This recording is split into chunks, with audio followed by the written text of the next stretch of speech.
आपने पिछले वीडियो में काय स्क्वायर टेस्ट का एक इंट्रोडक्शन पार्ट देखा होगा, और जिन्होंने भी वो इंट्रोडक्शन पार्ट देख लिया है उनका इस फैंटास्टिक वीडियो में फिर से स्वागत है। और इनको मैं बताना चाहता हूँ कि आज की वीडियो में हम देखेंगे उसका प्रैक्टिकल रियल लाइफ एग्जांपल और उसे कैसे इंप्लीमेंट किया जाता है और कैसे हमारे वो डेटा साइंस में हेल्प करेगा। तो विदाउट एनी फर्दर डिले मैं वीडियो को स्टार्ट करता हूँ। पीडीएफ खोल लेता हूँ। यहाँ पे आपके सामने आपको एक रियल लाइफ एग्जांपल दिख रहा होगा जो आपको काय स्क्वायर टेस्ट में मदद करेगा सॉल्व करने में। तो क्या हुआ देखो, 2010 में नहीं क्या एक अजम्पशन किया गया। ध्यान से सुनना, आप अजम्पशन ऐसी धारणा करी गई, एक इंसान ने बोल दिया जो आप ऐसा समझो कि वो अल्कोहलिक था, उसने दारू पी थी। वो क्या बोलता है, भाई सुनो मेरा क्या बोलना है, मैंने पूरी सिटी की दारू खरीदी, पूरे सिटी में मैं घुमा एकदम मस्त मजे में, और मुझे लगता है कि जिनका जो वेट है 50% के नीचे वो 20% लोग है, जिनका वेट 50 से 75 के बीच में हो जाता है वो हो जाते हैं 30, और जिनका जो वेट है वो 75 से ज्यादा होते हैं वो होते हैं 50% लोग। ऐसा उस अल्कोहलिक ने खाली बोला है। अल्कोहलिक तो कुछ भी बोल देगा ना, उसका क्या ही भरोसा। बस ये अब हमारी है थियरी।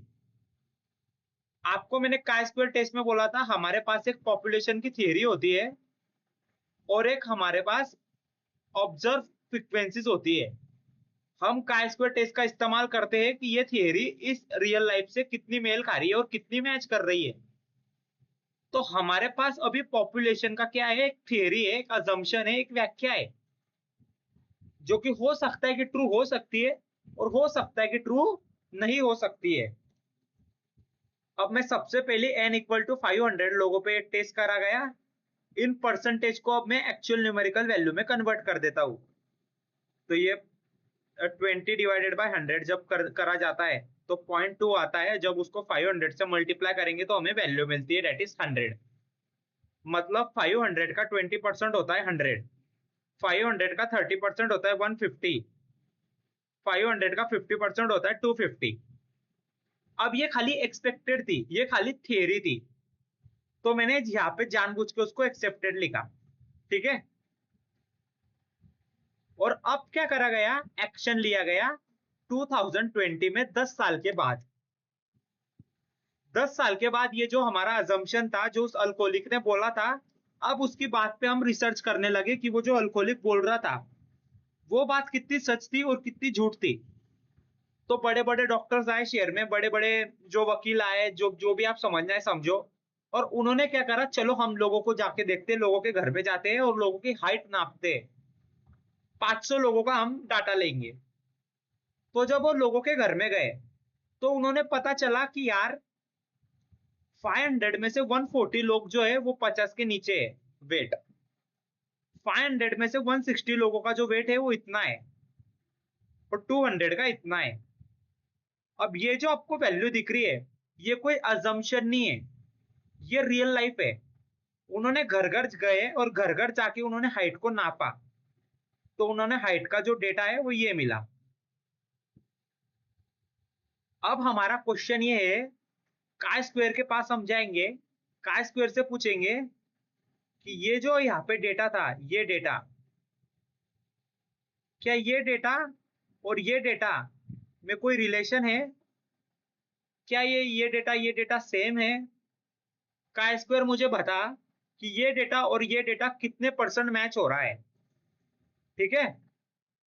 अब मैं काय स्क्वायर के पास जाता हूं, using significant value 0.05, population weights are change in 10 years. देखो 10 ईयर में पॉपुलेशन में कुछ फर्क आया है क्या। अब हमें फर्क देखना है तो हमें काय स्क्वायर के पास जाना पड़ेगा। कोई भी टेस्ट को सॉल्व करने से पहले आपको नल हाइपोथेसिस और अल्टरनेट हाइपोथेसिस को डिफाइन करना पड़ेगा। मैं यहाँ पे नल हाइपोथेसिस बोल देता हूँ कि नहीं, मैं बोलता हूँ कि the data meets the expectation. मतलब मैं बोलता हूँ, यहाँ पे मैंने क्या बोला है, the data does not meet the expectation. The data meet the expectation मतलब क्या, कि ये डेटा और ये डेटा बिल्कुल सेम है और पॉपुलेशन में 10 साल में कोई भी फर्क नहीं आया है। ऐसा मैं नल हाइपोथेसिस में बोलता हूं।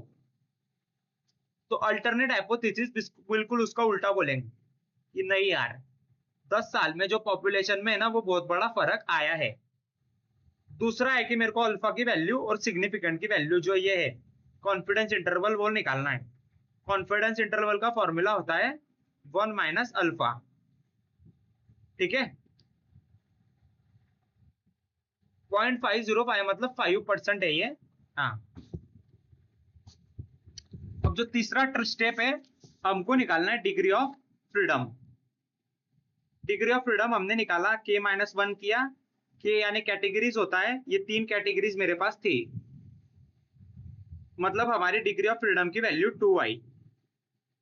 ठीक है, अब एक सबसे इंपॉर्टेंट कंसेप्ट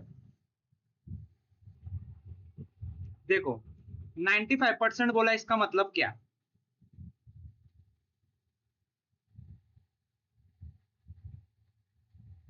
नाइन्टी 95% मतलब ये इतना,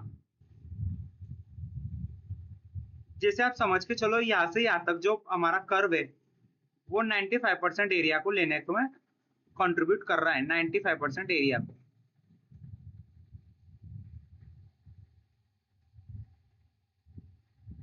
अब जब मैं काय स्क्वायर टेस्ट से वैल्यू निकालूंगा तो मुझे पक्का एक एक न्यूमेरिकल वैल्यू मिलेंगी। कोई स्ट्रिंग तो मिलेगा नहीं, कोई वर्ड तो मिलेगा नहीं मुझे।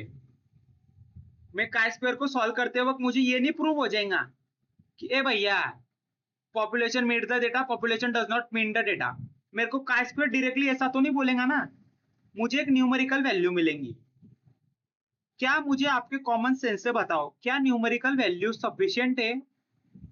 मुझे एक न्यूमेरिकल वैल्यू मिली, मान लो 113, ये मैंने काय स्क्वायर का इस्तेमाल किया और मुझे वैल्यू मिली 113।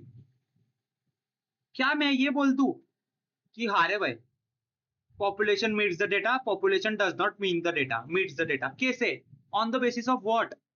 113 आया और आपने कैसे बोल दिया कि यार पॉपुलेशन मेड द डेटा, यार population does not mean the data? किसके बेसिस पे आपने बोला? तो आपको कुछ तो प्रूफ चाहिए ना कि ये वैल्यू सही है कि गलत है। तो प्रूफ के लिए हम यहाँ पे क्रिटिकल वैल्यू निकालते हैं।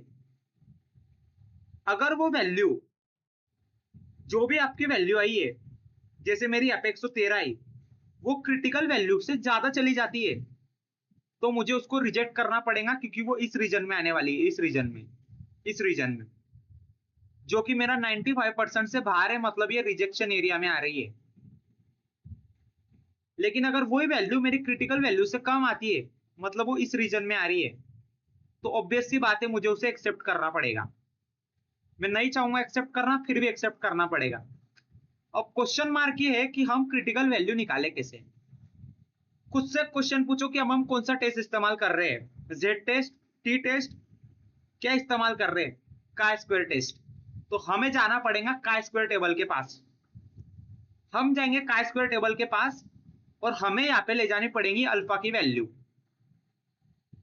यहाँ पे क्या लिखा है, by using chi square we get the alpha value. हमें अल्फा की वैल्यू चाहिए, तो चलो हम अल्फा के पास जाते हैं, और आपको डिग्री ऑफ फ्रीडम भी चाहिए। जाता हूं मैं यहाँ पे सर्च करता हूँ F table, chi square table, कौन सा टेबल है, काय स्क्वायर टेबल पीडीएफ से एंटर मारता हूँ। अब मुझे एक बात बताओ, आपकी अल्फा की वैल्यू कितनी है? ये कौन सा टेबल है? काय स्क्वायर टेबल डिस्ट्रीब्यूशन है। मुझे क्रिटिकल वैल्यू निकालनी है, मुझे काय स्क्वायर टेबल में आना पड़ेगा। सिर्फ काय स्क्वायर टेबल में आने से कुछ नहीं होगा, आपके पास डेटा होना चाहिए। डेटा मतलब आपके पास डिग्री ऑफ फ्रीडम होना चाहिए, जो कि हाँ मेरे पास है। क्या है? 2 है, मतलब मेरा डेटा कहीं ना कहीं इस रो में प्रेजेंट है, इस रो में। और मेरी अल्फा की वैल्यू है ये। तो जो मेरा डेटा है, जो मेरी वैल्यू है वो ये है 5.991, मतलब क्रिटिकल वैल्यू आ रही है करीब करीब 5.9।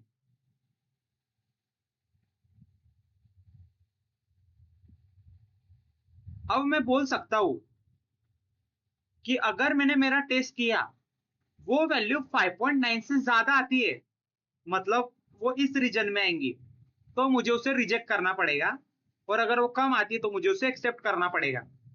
अब मैं निकालता हूं मेरी एक्चुअल की वैल्यू, का स्क्वायर वैल्यू, जिसके लिए मुझे ये फॉर्मूला इस्तेमाल करना पड़ेगा। ओ यानी कि होता है ऑब्जर्व, ई यानी कि होता है एक्सपेक्टेड। एक्सपेक्टेड 2010 में ये था, और जो ऑब्जर्व था वो ये था, जो कि 2020 में जो साइंटिस्ट है, जो रिसर्चर है, जो वकील, जो भी थे, उन्होंने कैलकुलेट किया, और ये अल्कोहलिक ने बोला था, जो कि एक्सपेक्टेड था। कुछ नहीं, अब आप जैसे फॉर्मूला दिख रहा है उसमें पुट कर दो। ओ, ओ की वैल्यू कितनी, 140, मैंने 140 रखा, माइनस की sign as it is. Expected, इसका एक्सपेक्टेड क्या है, 100, मैंने 100 को पुट किया, और ई नीचे है और ऊपर भी है, तो जो यहाँ पे रहेगा वो यहाँ पे रहेगा एक्सपेक्टेड वैल्यू। समेशन दिया इसलिए प्लस करना पड़ेगा, स्क्वायर को मैंने स्क्वायर लगा दिया। अब नेक्स्ट ऑब्जर्व वैल्यू मेरी कितनी, 160, 160 को रखा, माइनस एज इट इज लिया, ई की वैल्यू जो इसकी थी वो 150 थी, वो 150 मैंने पुट कर दी। अब जो इधर वैल्यू रहती है वही नीचे वैल्यू रहती है, और फिर जो नेक्स्ट वैल्यू है उसके साथ भी मैंने ऐसा ही किया। ओ की वैल्यू, ओ की वैल्यू और इसकी ई की वैल्यू 250 और डिवाइडेड बाय ई, ये जो था ये नीचे आया। जब मैं इसे कैलकुलेट कर लेता हूं तो मुझे मिलेगा 26.66। क्या मिला मुझे, 26.66। मुझे बताओ वो कौन से रीजन में है? क्या वो ये रीजन में है या वो ये रीजन में है? सीधी सी बात है, 26.66 5.9 से ज्यादा है, तो 5.9 से ज्यादा वाले लोग इधर आएंगे, राइट साइड में आएंगे, और राइट साइड में हमारा रिजेक्शन एरिया है। तो हमें क्या बोलना पड़ेगा कि भैया जो हमारी वैल्यू आई है वो क्रिटिकल वैल्यू से बड़ी आई है, इसका मतलब हमें रिजेक्ट करना पड़ेगा हमारा नल हाइपोथेसिस को। और नल हाइपोथेसिस क्या था कि 10 साल में डेटा में कुछ भी फर्क नहीं आया है, 10 साल में पॉपुलेशन में कुछ भी फर्क नहीं आया है। लेकिन रियलिटी ये है कि ये इंडिया है, यहाँ पे 10 साल में पॉपुलेशन कहीं से कहीं चल जाती है। तो काई स्क्वायर का हमने इस्तेमाल किया और नल हाइपोथेसिस को हमने अनप्रूव किया या फिर रॉन्ग प्रूव कर दिया। ये देखो, ये 10 साल में डेटा कहीं का कहीं जा चुका था। पॉपुलेशन का मतलब पॉपुलेशन का जो वेट का जो एज था वो कहीं से कहीं जा चुका था। 10 साल में जो है वेट में बहुत फर्क आ चुका था लोगों के, 50 किलो से जो कम थे उनके ज्यादा हो गए, 50 से 75 के बीच में वो और ज्यादा हो गए, 75 से लोगों के कम एज हुए, मतलब 50 लोगों की यहाँ पे संख्या घटी, यानी कि 10 साल में वेट में फर्क आया। The data meets the expectation, नहीं, data does not meet the expectation, ये सही है। ठीक है, आई होप गाइस आपको काई स्क्वायर टेस्ट का रियल लाइफ एग्जांपल समझ में आया होगा। ये था आज के वीडियो में। अगर आपको कोई भी डाउट हो तो आप मुझे कमेंट सेक्शन में बताइए, या अगर वीडियो को भी आप फिर से रिपीट करके देख सकते हो जहाँ पे भी प्रॉब्लम आए। हम मिलते हैं अगले वीडियो में, तब तक के लिए thank you so much for your valuable time.